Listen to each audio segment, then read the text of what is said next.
जय हिंद साथियों, आप सभी का स्वागत है सभी क्लासेस में। आज की वीडियो में हम लोग देखने वाले हैं क्लास 10th का मैथ। ये प्रश्न वाली 3.3 हो जाएगा। 3.3 का हम लोग पहला का 5वां नंबर देखने वाले हैं। √2x प्लस √3y बराबर 0, √3x माइनस √8y बराबर 0। ये दोनों को जो है, ये दोनों समीकरण को लेके प्रतिस्थापन विधि से इसको हल करना है। तो चलिए देखते हैं कैसे हल होता है। तो जो प्रश्न दिया गया है सबसे पहले उसको लिख लेते हैं। 5वां नंबर है पहला का प्रश्न है √2x प्लस में √3y बराबर में 0 है। इसको समीकरण 1 मान लेना है। दूसरा समीकरण दिया गया है √3x माइनस में √8y बराबर में 0। इसको समीकरण 2 मान लेना है। प्रतिस्थापन विधि से चूंकि हल करना है तो सबसे पहले समीकरण 1 लेंगे। समीकरण 1 से समीकरण 1 में किसी चर का मान निकाल लेंगे, या तो x का मान या तो y का मान। तो चलिए x का मान निकाल लेते हैं समीकरण 1 से। समीकरण 1 जो भी दिया गया है सबसे पहले उसको लिख लेना है। ये 3y है, उधर जाएगा तो क्या हो जाएगा?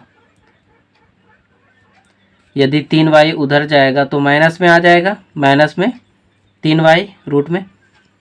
अब क्या करना है, ये √2 जो है x के साथ गुना में है तो इधर आएगा तो क्या हो जाएगा? भाग में हो जाएगा। यानी ये √2 यहाँ पे आएगा तो भाग में हो जाएगा। तो देख रहे हैं हम लोग x का मान माइनस में √3y बटा √2 आ गया है। ये आ गया x का मान। अब ये जो x का मान आया है समीकरण 2 में बैठा देना है, यानी प्रतिस्थापित कर देना है। तो लिखना है x का मान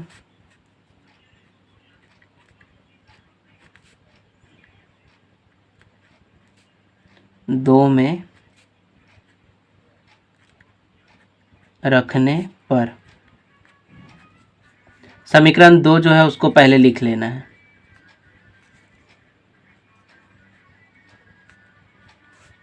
ये समीकरण 2 है तो यहाँ पे x है, यहाँ पे मान बैठाना। ये √3 जो है बाहर में रहेगा क्योंकि √3 और x गुना में आपस में, तो ये गुना में रहेगा। x का मान जो भी आया था उसको बैठा देना है। तो x का मान इतना आया है तो इसको बैठा दिए। और ये जो माइनस में 8y है ये तो रहेगा। ये √3 और √3 गुना होके माइनस में √9 हो जाएगा और y है तो y रहेगा।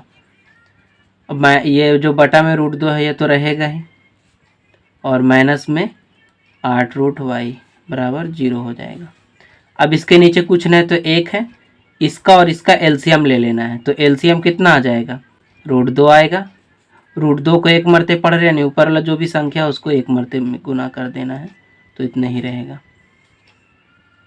1 को √2 मरते पढ़ रहे हैं, नहीं यहाँ पे √2 से गुना होगा, तो √2 से इसको गुना कर देना है √8 को।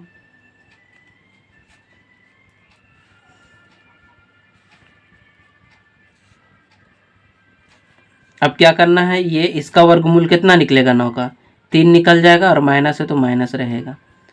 ये 2 और 8 गुना होगा तो कितना हो जाएगा? माइनस में हो जाएगा 16, और बटे है √2 बराबर 0। यहाँ से बनाते हैं। अब क्या करना है, ये माइनस में जो 3 है वो तो रहेगा। ये 4 का वर्गमूल कितना निकल जाएगा? ये 16 का वर्गमूल 4 निकल जाएगा, तो 4 निकाल देना है। और ये जो √2 है भाग में है वो सट जाएगा तो गुना में हो जाएगा, 0 के साथ गुना हो जाएगा √2। अब क्या करना है, ये दोनों घटे जुटेगा माइनस माइनस तो -7y हो जाएगा। ये दोनों गुना होगा तो 0 हो जाएगा। ये 7y जो माइनस में है गुना में y के साथ है तो 0 के उधर जाएगा तो क्या हो जाएगा? भाग में चला आएगा, यानी भाग करेंगे तो 0 बचेगा। y का मान कितना आ गया? 0 आ गया है। अब क्या करना है, ये जो y का मान आया, चूंकि समीकरण 1 से हम लोग x का मान निकाले थे, क्या निकाले थे?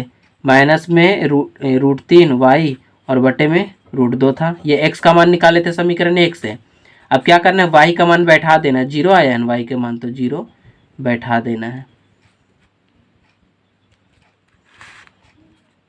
अब क्या हो जाएगा, ये दोनों गुना होगा तो 0 हो जाएगा, नीचे √2 है, यानी इसको जब भाग करेंगे तो 0 आ जाएगा, यानी x बराबर 0 प्राप्त हो जाएगा। y का मान भी 0 आया है और x का मान भी 0 आया है। तो आशा करते हैं आपको समझ में आ गया होगा अच्छे से।